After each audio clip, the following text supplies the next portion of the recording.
Ladies and gentlemen, welcome aboard the Pilot Money Guys podcast, where our mission is to help clients build and protect wealth to achieve their dreams and goals. This podcast is brought to you by Leading Edge Financial Planning. Without further ado, here is your host, Robert Eklund. Hey folks, a tip of the cap to you, and thank you for joining us on Flight 68, where the topic is what to do with a bonus check or a retro check or whatever extra funds you have coming in. You stumbled into the Pilot Money Guys podcast, if you didn't know that. And this is the podcast where we cover some airline or aviation news and, of course, a financial topic. We aim to help folks be better with their dollars and bring some good old lighthearted financial fun to your day. With that, I'm your host, wealth manager, Robert Eklund, aka Rubber Mallet, and my co-captain is, of course, certified financial planner, Charlie Mattingly, aka the Godfather. Welcome, Godfather. All right. Thank you, Rubber Mallet, man. It's good to be back with you again. I feel like I haven't seen you in a while. I know. It's been a while. It's been a minute, as they say, right? How are things in Tennessee there? Things are nice. It's fall. It's beautiful, man. The leaves are changing, and it's a nice 65 degrees today. So it's pretty nice. Good time of year. Nice. Football time.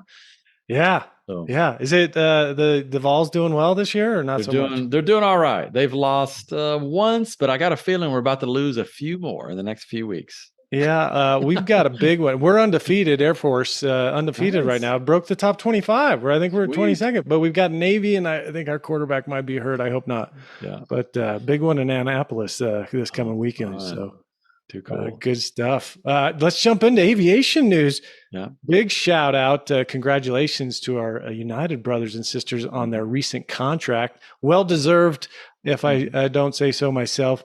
I don't know why I said that, but Forbes reported this: pilots at United Airlines ratified a new 4-year contract Friday. This is a couple weeks old, but we're getting to it because we've been a little busy. Joining pilots at Delta and American Airlines who ratified new contracts earlier this year as the push from unions across industries in America to give workers higher pay and more protections continues to see success. Here's the key facts. ALPA, the union representing the pilots, said 82% of the United Airline pilots voted in favor of the new 4-year contract. That includes pay raises, vacation improvements, and increased retirement benefits. So good stuff there. The new contract adds more than $10 billion to the value of the existing contract, is what ALPA said. And the deal would increase pay up to 40% over the next 4 years. So good news for United pilots, I think, for the most part. I'm sure not everyone's happy as it is in all contracts there, but for perspective, the 12-year 757, the 757 captain pay in 2023 is going to snap up, or already did snap up, to $356 per hour, and the 767 400 series there is up to $425 an hour. That's a wide body. So nice. The last little piece of that is at the end of 2020 or in 2027, the rates would be $417 for a 7.5 captain and $498 per hour for a 767-400 captain. So that's great. So I think good news for United guys. So congratulations out there. Congrats. Give us a call if you need help with all that. Yeah, you guys need a lot of help with all that money. Probably just throwing them around. I don't know if you're sleeping in your bed with it or something. Oh, I did see. It was funny. They have a Airbus 380 captain, and they have $700 an hour in 2027, which I thought was pretty funny. Yeah, that's pretty phenomenal. We need to order some Airbus 380s, I think. That's what that means. Questions from the flight deck. You got anything else on airline news, aviation news? No, it's like you said, congrats to those. It's a long battle. So congrats to our United brothers and sisters. But one of the questions we have, we get a lot, and I'll just continue on the contract theme a little bit. And that is what American, Delta, and United have already dealt with or are dealing with now. And that's the taxation of these bonuses or retro checks that they might be getting. So we had one of our American Airlines folks, we kind of did a thorough review and said, hey, does this bonus, aka retro check, gonna require me to make an estimated tax payment? And the answer there is usually no, but it could depend on some other variables. If you have some other financial things going on in your life, such as a side gig, self-employed spouse, then the answer could be yes. So use caution there. The other thing that I think, Rob, and I said retro and bonus, but they're actually very different. I think as airline pilots say retro because I'm getting paid for all the time that I worked and we didn't have a contract, et cetera. But the airlines, for the most part, I can't speak to all of them, are going to call it a bonus for tax purposes. And I believe you might know more than this than I, but it's for our military brothers and sisters too, because if they were on military leave and it was officially retro, they wouldn't get anything for the reason that it has to be classified as a bonus. Does that sound familiar, Rob? It does sound familiar. And I think there's also, it gets into who's going to get the pay as far as folks who are retired. And that's why it gets pretty contentious at times, I think, between the two. So that bonus word is important because it's going to be taxed a certain way. And usually it's a flat 22% that's withheld from a bonus. Now that's really important because you think about a lot of our folks, our listeners, our clients are in it probably a 24% tax bracket and maybe even 32% tax bracket. So let's do the math real quick. Just for easy math, I'm going to say that you're a pilot in the marginal 32% tax bracket. Your bonus or retro is taxed at 22%. You still are going to owe 10% more tax on that bonus. And that could be a nasty surprise come tax time because it wasn't withheld. So just use caution for that tax surprise anyway. So what do you think, Rob? Does that make sense? It sure does. And I'd always throw in there, consult your tax professional. If Kevin would pat me on the back for that, I think. That's right. Absolutely. And what we'll do, Rob, is the first 10 people that email us in, we'll help them with this. If they got a bonus or retro, we'll take a look for you. We've got some software that can do a little pro forma and go, hey, you're going to need to make any estimated taxes. Are you going to get a nasty surprise in April? So shoot us your email. We'll go through that with you if you get with us and you want to take a look at that. Highly recommended, just to keep any surprises in check anyway. Yeah, and I love that software too. I've used it with quite a few clients, and it always gives you a little tidbits to think about and help you with. So some suggestions there. Along the way. It's like planning. They call it planning for taxes on the margin. As you creep over these tax rates, 24 to 32, you start to have some phase outs, like you may not get the child tax credit. That's a nasty surprise when you lose that one, because that's about $2,000 a kid. Yeah. And the kids, if you think your kids are worthless, they're not. They're not worthless. That's right. But anyway, so Rob, the other thing there I'll do a shout out, and this is, I think, I don't know if this applies to every single airline. I know it does at Southwest, but there's also a setting in your 401k where you get to select bonus and along with your contribution. In the area of your contributions in your 401k, there'll be a place where it says bonus.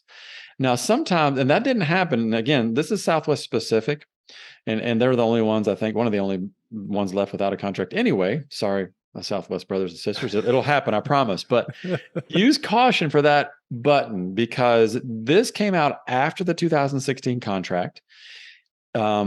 With the option of contributing some of your bonus to your 401k.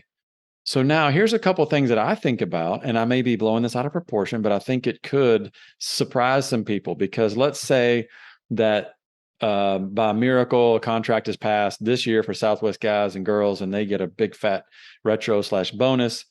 They've already maxed out their 401k, so it's a non-issue. It's the bonus is going to come to you, taxed, whatever. But let's say it happens in January, Rob.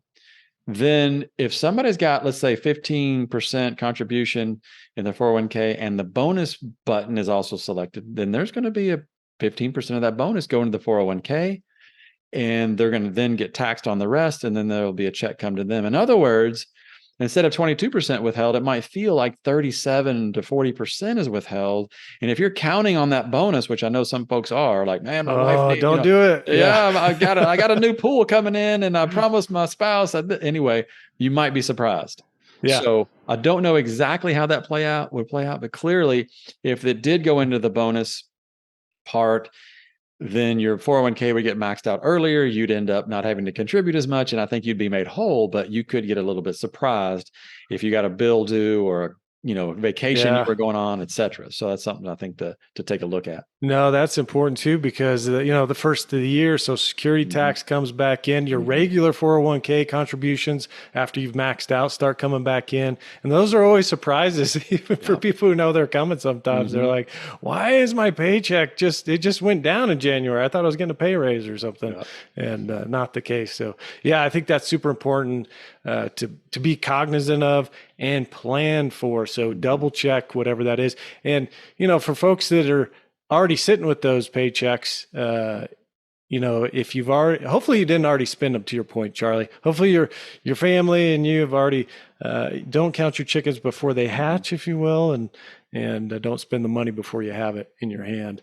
But that's super important to think about. Little quick commercial, Charlie. Sorry to take away from good discussion here. I like it.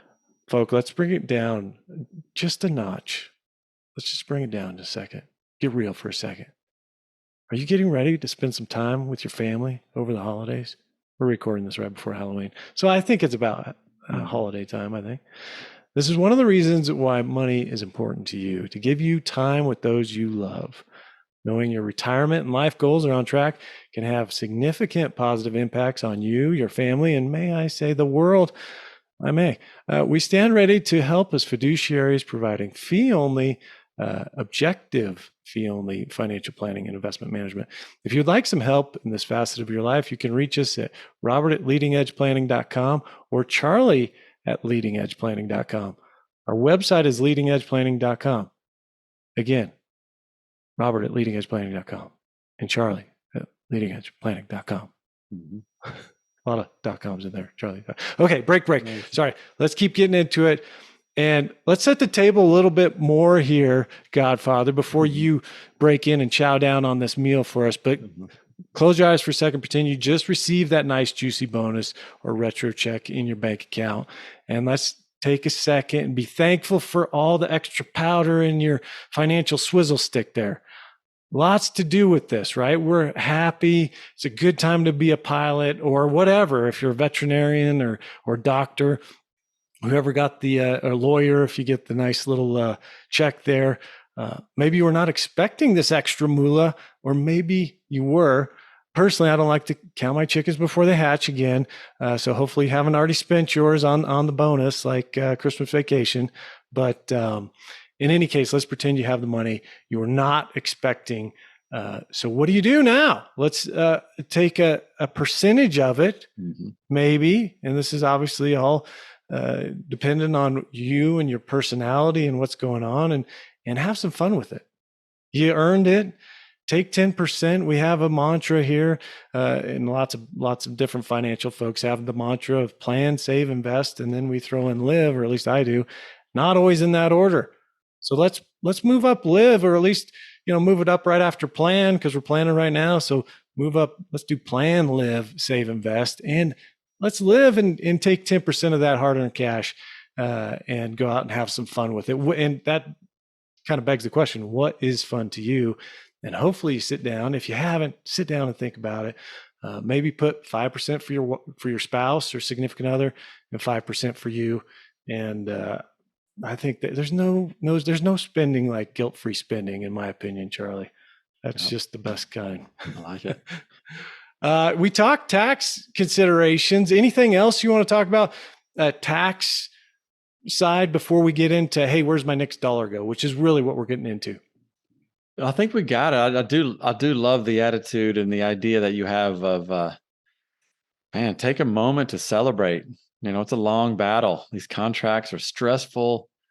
The negotiating part, so take some time and don't feel too bad about spending a portion of that. But I love that idea. It's so we talk about planning all the time, but man, we can't plan for tomorrow.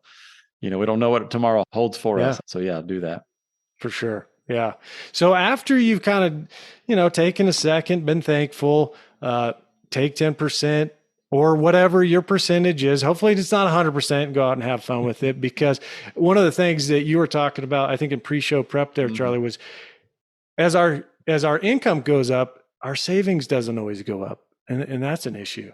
Yeah, absolutely. And I remember this in the 2016 contract when I was at Southwest, and you start to think like, oh, wow, we finally got the B fund or the non-elective contribution. Now, other airlines had that for a while. But what that basically meant, and it applies now too, Rob, because I think these NEC rates are going up. And I don't know exactly, like I'm hearing 18-ish%, for the B fund or the non-elective contribution. So what does that really mean? It really means that, well, it's a raise, it's a pay raise, there's no doubt, but it really means I'll probably have more money coming back to me in excess. It means I'm going to hit those IRS limits faster. Okay. So potentially, Rob, here's what I think everybody should avoid. You've got a big pay raise. Awesome. However, the IRS limits didn't change any. I mean, they might because of inflation, Sure, yeah. But nonetheless, your savings rate has to keep up with your income increases, because that's if we were to draw that out, you'd see this, nice linear slope line. It's really not, but your pay going up over time. And then you'd see the savings rate going up with you. And then all of a sudden the savings rate hits that ceiling and flattens out. So in other words, when those B fund rates go up, capture that excess somehow. And I think there's going to be some good opportunities for that, with these cash. You do the acronym so well, the market-based cash balance plan. The MBCBP. MBCBP. But that is going to be hopefully a vehicle to capture those gains. But there's other opportunities. And I know you and I are going to talk about what to do with that extra money. But I think the most important thing to understand is don't let the IRS limits get you in trouble as your income goes up to these next level amounts. And I think that's a huge takeaway here today. Yeah, that's a big foot stomper right there. Yeah, I love that. And I think we're going to keep talking about some of that here. With that, the first thing we talk about, hey, get this money coming in. Let's make sure you got an emergency fund of at least 1 month saved up in some kind of savings account, I-bond, if it's been in there for more than a year. Bank, CD, money market, whatever vehicle you've been looking at and your financial advisor has been looking at, or your significant other. Make sure you at least have 1 month of savings in what we call the minimum dignity floor, which is food, utility, transportation, housing, and healthcare. Some people take that a step further and they say, hey, I want 1 month of all my savings built up. So consider that and make sure that your money's in an FDIC insured account of some kind would be nice. If it's liquid, if you want it liquid, which you probably need it somewhat for, not that I-bond, it's backed by the full faith and credit of the United States government. So that's a little bit different, but still, first get that in there. Second thing, health deductibles. Make sure you've got those deductibles set aside. Think about your max out-of-pocket costs and see if you have those covered as well. If you're in an HSA plan, contribute to those HSA. That's a great tax savings, if you will, in those HSA accounts. So if you can get into those and you are in one of those, then max those out. And sometimes there's company contributions to those too. So that's nice. So emergency fund, 1 month, HSA, healthcare deductibles, those kind of things. Then we start talking about, hey, let's contribute to a 401k and any matching for sure. That's free money, right? So get those matching 401k and HSA benefits going. Then we talk about life insurance premiums. Make sure that life insurance is covered, and run just some quick, simple calculations to make sure, hey, if I get hurt, tomorrow, what does my income look like based on that disability? And Charlie, I know we've kind of hit on that, and obviously I'm Southwest centric in a lot of ways, but those short-term disability A and Bs, and just making sure for everyone, making sure you've selected what you're intentional with those selections, whatever they may be, and what your income is going to look like should you go out tomorrow. Yeah, absolutely. And, you listed off about 6 things there. I say 6 because I counted the vacation as number one. But, Yeah. the discussion you started with the emergency fund, I think is kind of envelops all of the ones you said, except for maybe the 401k, because Sure. especially as airline pilots, you and I have had podcasts on this topic before, on disability, on budgeting, but the ability to have liquid assets is so advantageous. We can't even overstate it, because I'll just give some reasons. As an airline pilot, first of all, the industry's crazy, right? If something goes down in the world, it's the airline industry is the first to suffer and the last to recover. It's just the way it always is. And it'll probably continue to be that way. So be ready for that. Don't have a short memory, like, we're in the clear now. Airlines are healthy. We're in the clear, all smooth sailing from here, right? The last time I said that was probably January 2020. And then I was like, that's not in the clear. But anyway, if as an airline pilot, you need a huge emergency fund. I'll just say that. You need a huge emergency fund because you're dealing with a crazy industry. You're dealing with a situation where, I don't know the latest contracts of all the different airlines, but disability is usually not really up to speed to keep you saving what you were saving, to keep you on track for the retirement you expected. And then, like you talked about, covering those, the deductibles and things like that. I think that's part of the mega emergency fund. Now, Rob, there's one effect of this mega emergency fund that I think all pilots should have. And I quite frankly, I think it should be between 50 and 100 grand, period, for all of us, because there's so many unknowns, health, physical, etc.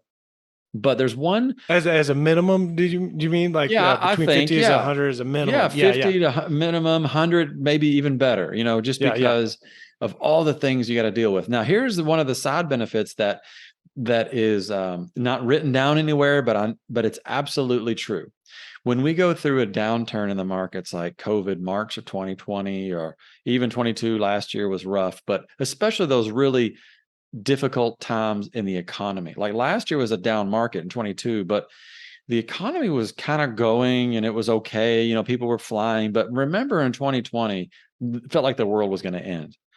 So what happens is when you have that cash sitting there, first of all, there's a comfort level that brings. Hey, am I going to get furloughed? Okay, maybe, but I've got 100K in cash ready to go. Is the market tanking? Do I need to, pull out of my 401k? No, I got 100 grand in cash. Rob, the people that pulled 100K out of their 401k in 2020 paid dearly for that, because subsequently that money they pulled out went up tremendously. Right. Now they could go and argue back at me like, well, then it went down. But anyway, the point is it's expensive. It's expensive to take out of your own 401k. If you have that emergency fund, you will stay invested longer. You will have more peace of mind when the what hits the fan again. So I can't overstate the importance of that mega emergency fund for airline pilots. I'm throwing down, Rob, as being super important. And go back and listen. I think it was flight 43. We talked about short-term investments, and you talked about liquid, and we get into all of that. We don't have the time to get into it right now, but we get into what is liquid, what could you use as some of the vehicles for that short term. But foot stomper there too. Man, you're just throwing all kinds of good foot stompers out there, Charlie. Oh yeah. The next thing that we have, and obviously, everyone's different, and some of these you're going to tackle at the same time, and some people like to do certain things differently and put them in different orders because their values are a little bit different, and what helps them sleep better at night is a little bit different. But number 5 we have is pay off all high credit card and high interest debt. Get those out of there. Hopefully, most people we're talking to have those already covered, and that's we can cross that one out. But if you haven't, get that high interest debt off the books. We're not talking mortgage. We're not talking, heck, I'd even throw a reasonable car loan. We're not talking about that stuff. We're talking about high credit card debt, really, or any kind of bad loan that you have out there. As number whatever we have there, 7 maybe ish, and emergency fund. That's, we talked about the first month. We kind of had these separated initially, but I'm with Charlie. Getting that in there and built up is important. But we had the 6 months to a year. Again, to Charlie's point, whatever industry you're in, if it's flying, which we've been talking about a lot in this podcast, then obviously a volatile industry. So having closer to that year, I think is probably a good idea. And you're going to have more, you're going to sleep better at night if you have that year. Absolutely. I think that, and if you sleep better, you're going to live longer. If you live longer, you're going to make more money. I love it. Hey, Rob, I want to pile on to your debt payoff, because I think obviously that's hugely important, and talk about peace of mind. But think about paying off. If you have a 401k loan, pay it off. Now it's kind of like making a huge contribution to your 401k. Well, depending on the size of your loan, pay those things off, because the markets are not doing stellar right now. I think since November of 21, we're struggling to get above water, but nonetheless, now's a great time to throw a big chunk down. If you have a 401k loan of 20, 30 grand, pay that sucker off. I know that might be painful, but it's like it's like buying a huge chunk of investments all at once when the market is not so stellar. So I think that's something that could be great, although not as sexy as paying off maybe, something else, but nonetheless. Yeah.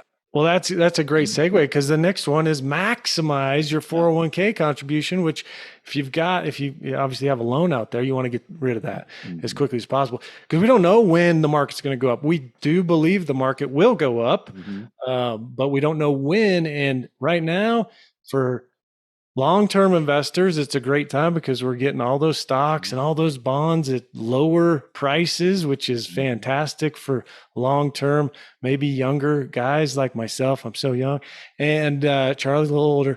But if we can get money into those accounts right now, that's going to be great when the market does grow. But we don't know when it's going to come down. So maximize those 401ks, 403bs, 457s, whatever you have access to, maximize those. And then also consider your Roth portion of those and where you fall in the tax brackets. And if it's good, bad, I think there's lots of arguments out there that Roth darn near any time is good. There's some that contend, and obviously you get paying too high taxes, but consider it and talk to a tax professional or one of us for sure. We can help you. And Rob, I think you're talking probably the backdoor Roth there as well. I know you mentioned Roth 401k, but is that a separate? Yeah, that was a separate. It was the next one. The next one was Roth IRA, which is So I said the 401k, but they could be. I don't know what's your thoughts on that, Charlie. But I said 401k, then Roth, then your IRA. But I don't know. What do you think? Well, that's there's certainly a lot of factors. Whether I do Roth 401k or not. But, but the backdoor Roth is phenomenal and won't be here forever. I'm gonna put my salesman hat on for a limited time only. Congress has been trying to get rid of that for a while, but it's stuck around. But I want everybody to know too that nobody makes too much money to contribute to an after-tax IRA. I think that's one of the biggest misunderstandings out there, is like, I make too much money to contribute to an IRA, so I can't do it. Well, no, not true. Anybody can contribute to an after-tax IRA regardless of income. And now the backdoor Roth IRA comes in, where the secondary rule is that anyone can convert IRA to Roth regardless of income. So that's how the backdoor Roth comes about, and can be very advantageous to our airline pilots. So obviously lots of tax things to consider there, but do your homework, contact us. We'll help you determine whether, we'll help you make that decision, because it's a great opportunity. I love the way you put that too, Charlie. As I was thinking about that, and as you said it there, the 401k Roth portion, lot goes into that, and thinking about, hey, what's my tax bracket? What am I doing? How much am I making? The backdoor Roth IRA, since it's not that much, is a great way to kind of hedge your bets, as I think, and is almost a no-brainer as far as, hey, I know I'm paying taxes now. However, it's limited. It might be limited for a short time only, and then you can only put 6,500 or 7,500 in there. So why not do it? I think it's a great one. And the one of our podcasts we did a few times ago, I can't remember, we talked about, it was like Facebook Confessions. I think that was the title of the podcast, because there's a guy I forget his name. He's a professor, but he kind of stalked this retirement Facebook group. And they were all like, I'm so grateful for my Roth. I'm so happy I did. I wish I would have done more Roth. Just there's more than just the math going on there. So I would encourage anyone to try to do that if at all possible. And it's just a great savings vehicle for sure. I love it. The next, I'll just run through these next ones. You guys have probably heard of this, but the education savings plan, 529. You're taking care of a lot of the big heavy hitters up front. Not that your kid's college isn't a heavy hitter, but it comes after the fact because you can always borrow money, as bad as that sounds, for education, but you can't borrow money in retirement that easily. I'll say, kind of put that out there. But education savings, 529 plan seems to be the gold standard for that. After that, and maybe even before that, I would say, actually in my plan, it's before that, but my kids got enough 529. So the brokerage account, that is another vehicle. When we've talked about your income going up, well, your savings doesn't go up because you max out those limits sometimes. Well, the brokerage account, you can't max out a brokerage account. What's the max on a brokerage account? There isn't one. So you can always put money away in there. And because of tax loss harvesting and when markets are down and some of those things, there's some real advantages, can be tax advantages, even in a brokerage account, not to mention long-term capital gains advantages. So I guess. Rob, we love the brokerage account, man. It's if you invest tax smart in a brokerage account, which is not hard to do because you got some really tax efficient broad market ETFs. You can essentially create your own tax deferred account. If you got to do it right. You can't buy these high turnover mutual funds. But man, you can create a tax efficient brokerage account. You're not going to get a tax deduction on your contributions. But if you're a high income person, which most of our listeners are, you're not getting a tax deduction on anything else except the 401k pre-tax, maybe the HSA. That's about it. Otherwise, you're just hoping for either tax deferral or, like you mentioned, lower tax rates upon distribution, and in this case, long-term capital gains. So very beneficial, and again, gives you that flexibility to cover like an unexpected cost or even college or supplement retirement. So we love that account, Rob. That's the one I'm focused on right now, quite honestly, is just trying to stuff that thing as much as I can. And here. Yeah. Absolutely. It's fantastic. Next thing we get into is a little bit of real estate. And again, some people put these in different orders. Real estate investments. Notice the one thing I have not said is we have not talked about Ferraris yet, Charlie. Is it on the list? I mean, it could be if 10% of whatever bonus is covers a Ferrari, which for some, I guess it would. I'm pretty sure it's not going to cover one for me. 10% of whatever I get on a retro or bonus check, unless you've got a big bonus waiting for me, Charlie, that you haven't told me about. But you could lease it for a few months. I could take an Uber in one, maybe. That's right. I think Turo's the app that you can rent one for a day or so. That would be kind of fun.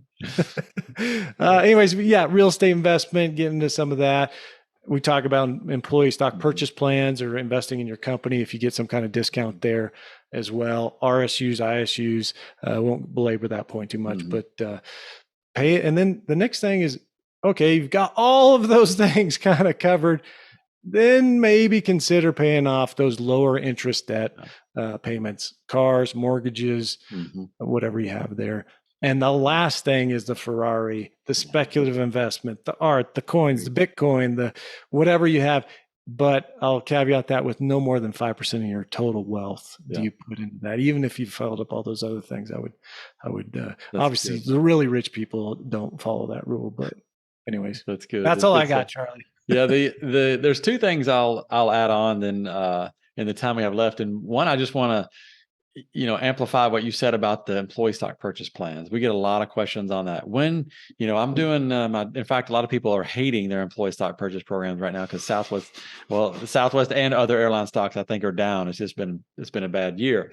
However, if you really want to think about it, now's the time to buy them, right? The stock is low, et cetera, but it's more painful. So, but how do we think about when should someone utilize the employee stock purchase plan if they have one? And to me, that's a question of savings priority, just like we're talking about today.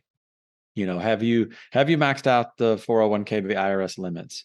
Have you maxed out that mega emergency fund? What about college? What about the backdoor Roth? Then I might start getting excited if I've got anything left, which I don't at this point, to do the employee stock purchase plan. That's where, to me, it fits in the savings priority or hierarchy. Rob, what do you think? Would you switch any of those around in there? No, I think, to be honest, it comes way down at, and on my tally here, it's number 12, but I think on yours it'd be number 14, because it puts more eggs in a basket, in my case, in the airline basket, that is not diversified. Yeah. So it is a lot more risk out there. And at the end of the day, is it really giving me what I want? Definitely, to your point, in the short term, I don't care if you get the 10% discount or not. It's gone down so much. It's not helped you in the short term. Potentially you could hold on to it and it'll be okay. But yeah, I think it's way down on the list after my brokerage account savings of some kind. Yeah. And that's how I think about that, because it's too much risk in one company. We already have so much risk built up in the companies you work for, that I don't like taking on extra risk there. Yeah, absolutely. Before COVID, we couldn't talk people out of these plans and like, hey, you got too much airline stock, you may want to reduce it. No, they're doing great. I'm going to buy more. And now it's like, I'm getting rid of this, this crap. But that's how we think as humans, right? We want to sell high and we want to buy high and sell low. And but really it's more, and it's an emotional thing too. That's why I say that, because our own airline stock, or any single stock for that matter, really evokes some emotional irrationality in our mind that's just weird. But anyway, step 5, 6, 7, 8, somewhere down the line, if you got some money left over hanging around, then maybe take advantage of that discount program. But like you said, don't get too much in there. Your life's invested in your airline. You don't need more than, a small percentage. The other thing to be cognizant of is the tax rules with that, and how some of the if you are trying to do some tax loss harvesting, how long the period you have to hold it is, and some of those things get a little tricky. So know what you're doing. And I think they're all maybe a little bit different, but all a little bit similar too. So that's another thing you might have to hold. If it's just on a brokerage account, if I want to tax loss harvest tomorrow, I can do that. There's obviously some issues, but in an ESPP, it's not as easy as that. So yeah, that's right. And Rob, I can't help but to put a bookend into this, like savings priorities, new contract, bonus. This is, to me, I remember in 2016 when this happened at Southwest, it was like you get to hit the refresh button, like whether it be getting out of debt, or whether it be some people, they were on the cusp of like being ready to retire, and boom, that new contract just took them to the next level. So I hope that's the case for a lot of people, but I think it's an opportunity to refresh. And with that, to me, means establish a spending plan. I know this sounds juvenile a little bit. People are like, oh, I don't need a spending plan. There's two ways to think about this. One of them is at least get a framework for your spending. In other words, have I done the things that you said here today, Rob? Have I maxed out my 401k? Have I maxed out my mega emergency fund? Have I got my backdoor Roth? Those top 3 or 4 things that we talked about. If those are done, you can check yes on all those things. And then you're wondering whether you should put a new pool in, do it. You know what I mean? The answer is yes. If you haven't checked yes on those top 3 or 4 or 5 things we talked about, the answer to the new pool is no. Save the money, put it on layaway, like we did in the old days, right? Remember layaway? You go into TJ Maxx and you put the pants on layaway. You pay. No one knows what you're talking about, Charlie. I'm way too old. That's way too old. I remember layaway, and I remember going to TJ Maxx. I'm like, Mom, these pants are each leg is a different size, and she's like, shut up, you're getting these pants. They look fine. They're fine, but anyway, but a spending plan, Rob. I mean, again, the more we do this business, the more we see the impact of just being intentional about your spending. This to me is a refresh. You're getting a raise, you're getting a bonus. Get you some software, YNAB. I recommend YNAB. Get in it. And it's good for a lot of reasons. It's good for your spousal relationship, reduces, if you can figure that stuff out, there's a little bit of learning curve. It's going to help your marriage a little bit with money. There's stress there. It's also going to, Rob, you think about some of these investment returns. Somebody the other day was getting excited about, this X amount of return. I was like, well, if you had a spending plan, you'd save $500, $600, $700 a month. Think what kind of return is that? What kind of risk did you take? You took no risk. You got a huge return. So the more that we see and work in this business, the more I'm convinced that if you can develop some kind of intentional spending plan, you are going to be successful, because you create that margin of how much money do I make, or how much money do I get paid? And the margin, the difference between what I'm spending is much lower. There's where the peace of mind is. There's where the success is. There's where the happiness and joy is. When you get that margin razor thin, all it takes is one little event and your financial world is wrecked. So I love it. So Rob, that's my bookend there anyway to the saving stuff. That's great. I think this is a good kind of refresh, like you said, and that's a YNAB, correct? Yes. .com. Yeah. Check it out. Check it out. And this, you just get this windfall, or you're gonna get the windfall, or the retro, or the bonus. This is a great time to get those habit patterns and reset yourself, because you have the powder to do it. So I love it. That's all I got, Charlie. You got anything else? No, man, that was fun and hopefully useful to everybody getting these. Again, our Southwest brothers and sisters, hang on, it's coming. I promise. I predicted November, but unfortunately, it was November of 21 that I predicted. So I'm sticking with November, though. It's November, yeah. A couple of quotes for you to ponder on your drive or flight, commute, or daily ritual. This one's from Michael Mandelbaum, a professor, I believe, at Johns Hopkins. That windfall of great riches can, if mismanaged, make things worse, not better, for the recipients. And this, I don't know who said this one, but it's not the money I'm after, it's the freedom. I just threw that one in there selfishly. That's it. Let us be the first to welcome you to our final destination of Flight 68. What to do with your bonus or retro check. Hopefully you learned something from this free podcast. If so, pay it forward and tell someone about it. Or at least leave us a review, good or bad. We take them all. We aim to make the world better stewards of their money and keep the spirit of aviation flying. So help us do that. Please shoot us any questions you would like us to cover on the next Questions from the Flight Deck. And as Emerson said, the world makes way for those who know where they are going. And as we say, so plan accordingly. From all of us at the Pilot Money Guys, we wish you smooth rides and soft in the zone landings. To sign up for our newsletter, go to leadingedgeplanning.com. Thank you for listening to the Pilot Money Guys podcast. It has been our pleasure to share some information with you today. Give us a call to discuss absolutely any investment question you may have. Click on the subscribe button below to be notified when new episodes become available. Visit leadingedgeplanning.com to learn more. Take care. Leading Edge Financial Planning, LLC is a registered investment advisor. Advisory services are only offered to clients or prospective clients where Leading Edge Financial Planning and its representatives are properly licensed or exempt from licensure. For additional information, please visit our website at www.leadingedgeplanning.com. The information provided is for educational and informational purposes only and does not constitute investment advice, and it should not be relied on as such. It should not be considered a solicitation to buy or an offer to sell a security. It does not take into account any investor's particular investment objectives, strategies, tax status, or investment horizon. You should consult your attorney or tax advisor. The views expressed in this commentary are subject to change based on market and other conditions. These documents may contain certain statements that may be deemed forward-looking statements.